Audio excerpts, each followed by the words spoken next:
Graça e paz, amados, da parte do nosso Senhor e Salvador Jesus Cristo. Estamos retornando mais uma vez para os nossos estudos, nossas meditações. Essas meditações estão tentando suprir um pouco da falta da nossa reunião semanal às quartas-feiras, na Igreja Batista Central de Vitória. Se você está ouvindo ou vendo este vídeo e não é da Igreja Batista Central de Vitória, fique à vontade, pode compartilhar com outras pessoas. Se você não é membro de nenhuma igreja, você é convidado a participar da nossa igreja assim que nós voltarmos às nossas atividades normais.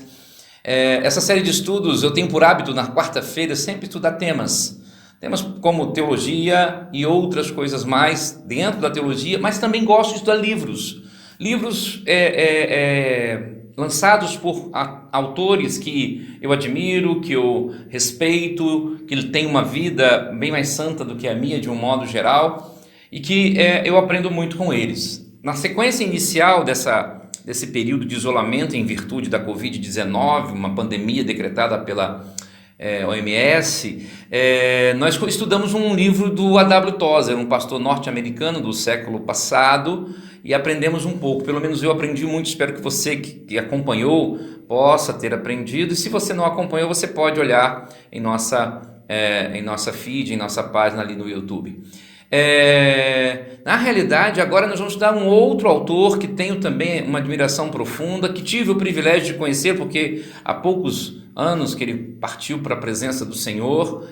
Tive o privilégio até de conversar. Ele fez algumas conferências aqui no nosso estado, e em algumas delas eu tive o privilégio de conversar com ele e trocar algumas ideias, embora muito vagamente. Dr. Russell Shedd, um homem que realmente merece muito o meu respeito. Eu vou meditar no livro que foi o terceiro livro que eu comprei na minha vida: Lei, Graça e Santificação. Esse livro, você vai ver a capa dele aí, é um livro que me trouxe grandes ensinos. Eu pude aprender muito com ele, e eu tenho certeza que você também comigo poderá aprender, poderá ter uma boa noção do que é realmente viver de acordo com a palavra de Deus. Não é um livro muito profundo para aqueles que gostam de uma teologia mais profunda, de tratar de assuntos profundos da teologia, mas é um livro que serve para todos os níveis de cristãos, porque ele nos traz pensamentos que nos fazem repensar a vida cristã.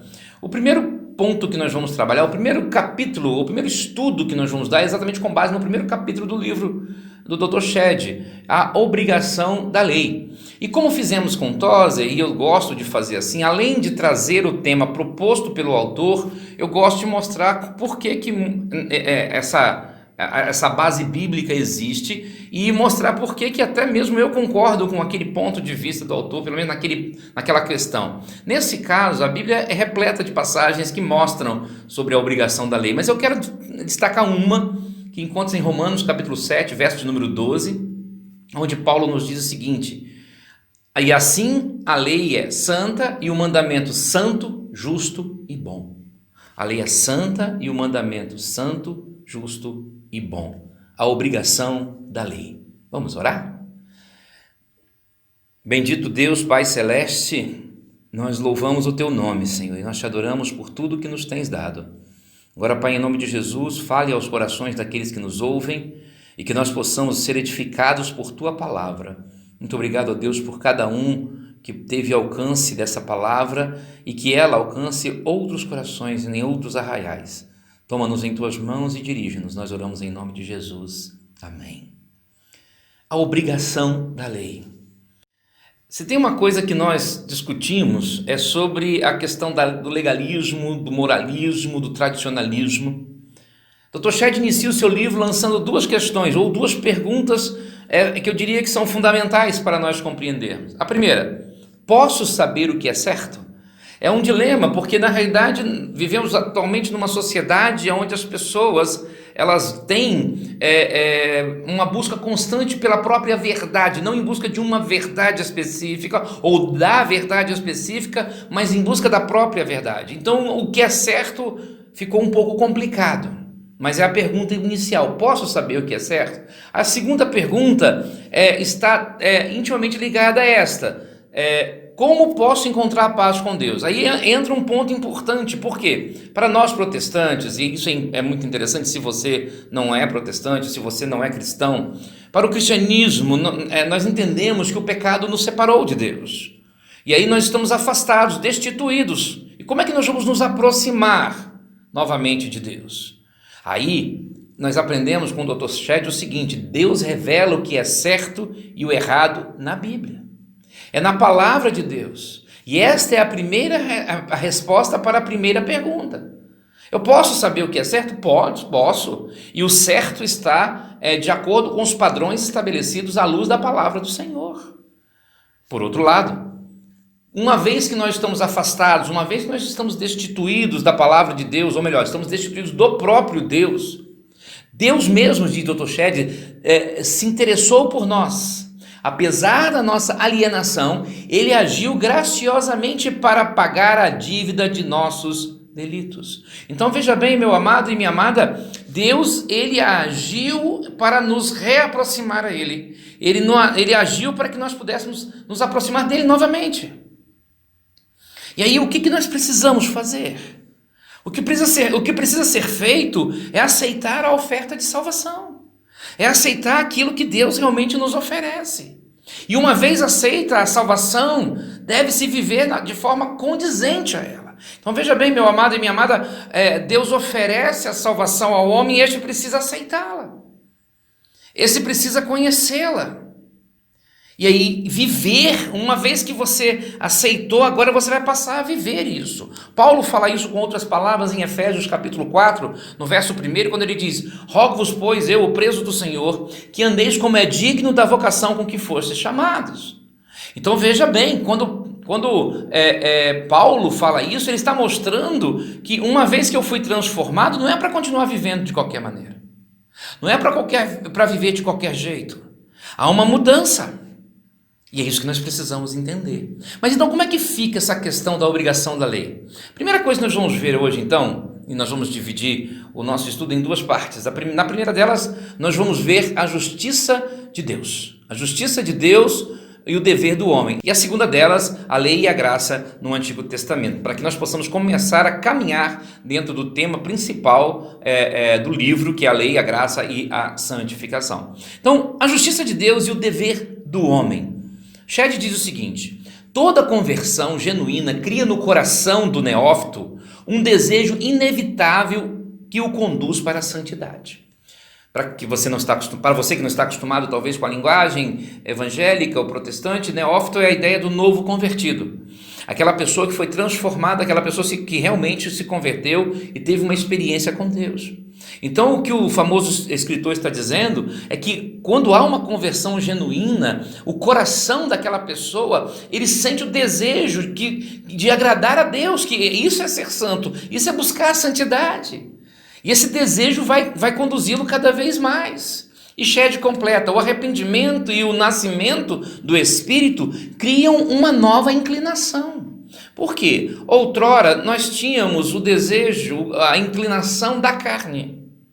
Outrora nós tínhamos a inclinação dos nossos desejos pessoais. Uma vez conhecendo a Cristo, uma vez tendo uma experiência pessoal com Jesus, nós passamos a ter uma nova inclinação. Então o desejo de agradar e servir passa a habitar no interior do crente. Isso é natural, uma vez que você foi transformado. E Jesus disse isso. Em duas passagens, pelo menos, nós aprendemos. Na primeira delas, João 14,15: se me amardes, guardarei dos meus mandamentos. Então veja bem, quando você se converte, quando você é transformado, quando você sente a transformação que vem de Deus, você vai querer guardar os mandamentos de Jesus. Na segunda delas, nós aprendemos: vós sereis meus amigos se fizerdes o que eu vos mando. João 15,14. É fácil você memorizar estas passagens. É só inverter o capítulo e o versículo.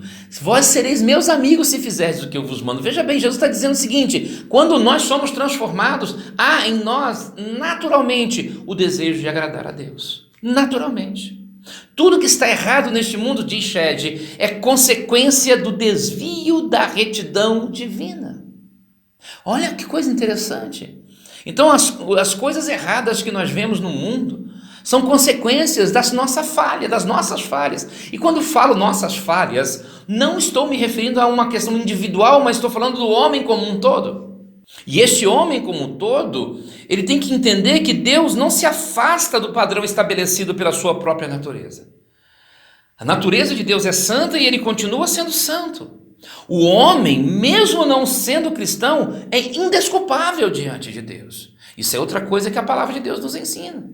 Romanos capítulo 2, versos de 12 a 15 nos ensina: porque todos os que sem lei pecaram, sem lei também perecerão. E todos os que sob a lei pecaram, pela lei serão julgados. Porque os que ouvem a lei não são justos diante de Deus, mas os que praticam a lei hão de ser justificados. Porque quando os gentios que não têm lei fazem naturalmente as coisas que são da lei, não tendo eles lei para si mesmos, são lei, os quais mostram a obra da lei escrita no seu coração, testificando juntamente a sua consciência e os seus pensamentos, quer acusando-os, quer defendendo-os.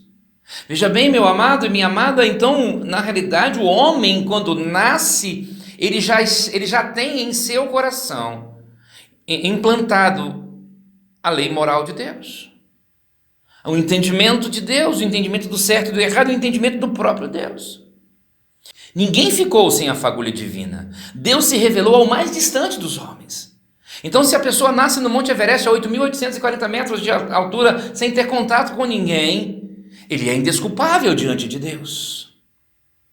Ainda em Romanos, no capítulo 1, verso 18 a 20, nós encontramos: porque do céu se manifesta a ira de Deus sobre toda a impiedade e injustiça dos homens, que detêm a verdade em injustiça. Porquanto o que de Deus se pôde conhecer neles se manifesta, porque Deus lhe manifestou. Porque as suas coisas invisíveis, desde a criação do mundo, tanto o seu eterno poder como a sua divindade, se entendem e claramente se veem pelas coisas que estão criadas, para que eles fiquem inexcusáveis.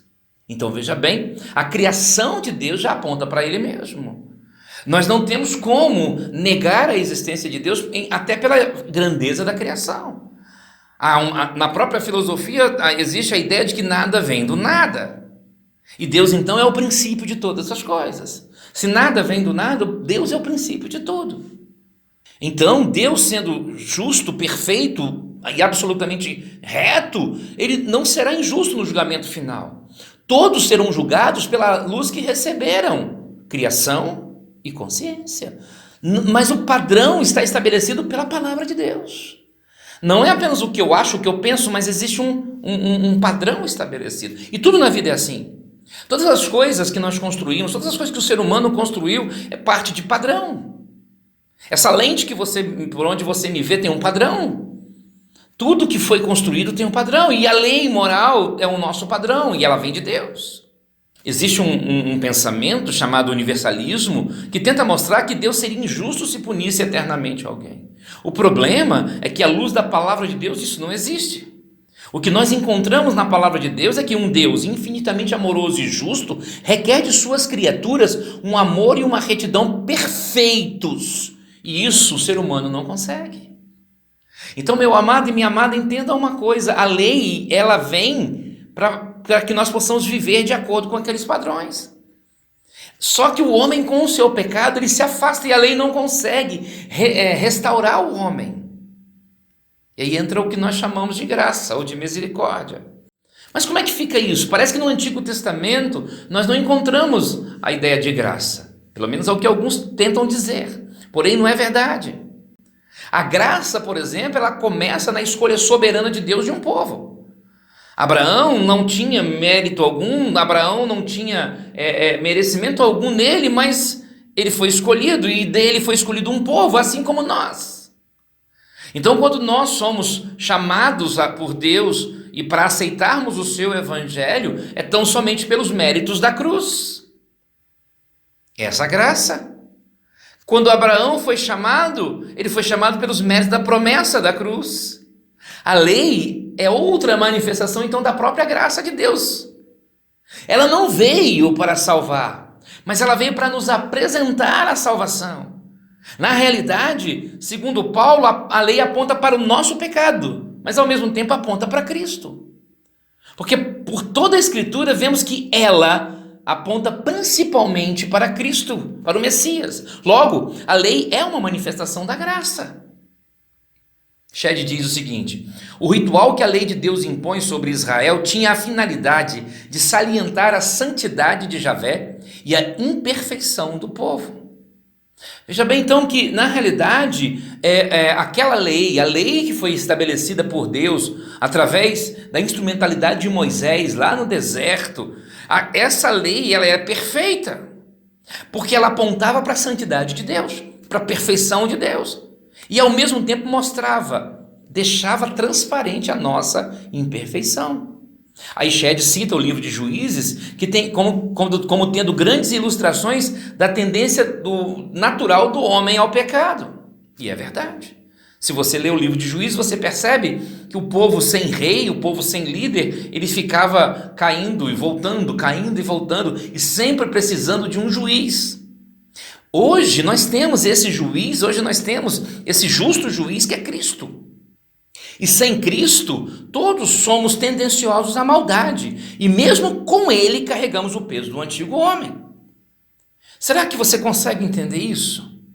É por isso que o salmista no Salmo 51 vai nos dizer: tem misericórdia de mim, ó Deus, segundo a tua benignidade. Apaga as minhas transgressões, segundo a multidão das tuas misericórdias. Lava-me completamente da minha iniquidade e purifica-me do meu pecado, porque eu conheço as minhas transgressões e o meu pecado está sempre diante de mim.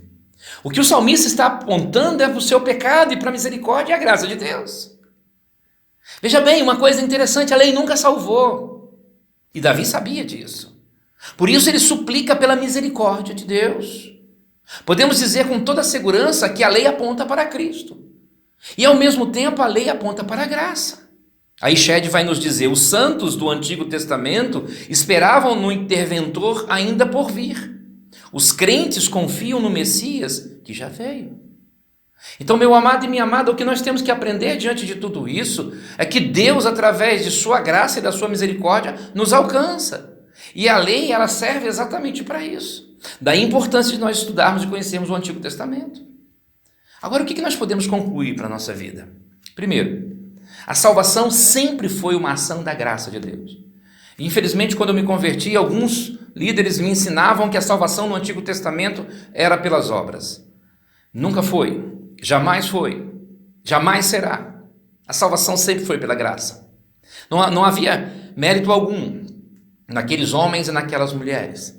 A eleição do povo de Israel de uma forma misteriosa, onde Deus não os escolheu porque eram melhores do que outros povos, mas simplesmente escolheu porque Ele era Deus. A sua soberana vontade, você pode ler isso em Malaquias capítulo 1, verso de 1 a 2.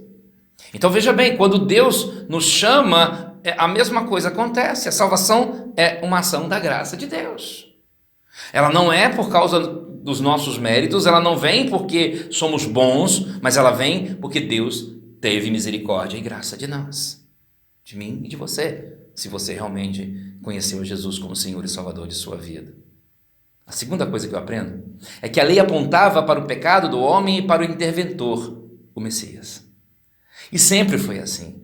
Paulo, escrevendo aos Gálatas, ele afirma que a lei funciona como aio. O que era o aio? O que é o aio? O aio é um tutor, alguém que vai levar uma criança, alguém de menor ou incapaz, até chegar à capacidade ou até findar a vida, se for uma pessoa com incapacidade motora ou intelectual.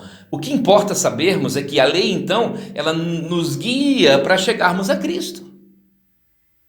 Então ela aponta o tempo todo para o nosso pecado, para as nossas falhas, mas ela aponta também para esse Messias, para esse interventor. É isso que Jó quer dizer quando ele diz: eu sei que o meu Redentor vive. Terceiro, o arrependimento sempre foi a base da nossa reaproximação a Deus. Sempre foi. Não há outro meio de você se aproximar de Deus.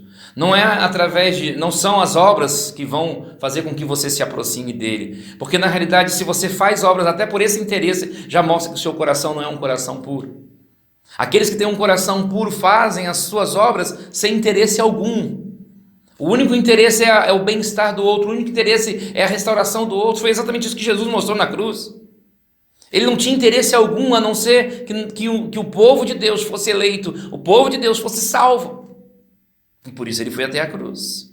Pense nisso. E Shed vai caminhar para o fim dizendo uma coisa que marcou meu coração. O zelo pela lei nem sempre produz homens segundo o coração de Deus. Ah, meu amado e minha amada, tudo isso que nós estamos falando significa que se você guarda os mandamentos apenas por guardar, não significa nada para Deus. Se você guarda os mandamentos apenas porque você quer ser salvo, não significa nada a Deus. A salvação é um mérito divino, é um mérito de Cristo através da cruz do Calvário. E você e eu não podemos fazer nada por isso. Viver a santificação, que é o que nós vamos estudar nesse livro, entender a graça, deve ser a partir do momento em que eu entendo que eu fui transformado, que agora sou uma nova criatura. E a vida que agora vivo na carne, como disse Paulo, vivo na fé no Filho de Deus que se entregou por mim. Não vivo porque quero agradar ninguém, não vivo porque sou melhor do que ninguém, mas vivo porque simplesmente amo aquele que morreu por mim. Pense nisso.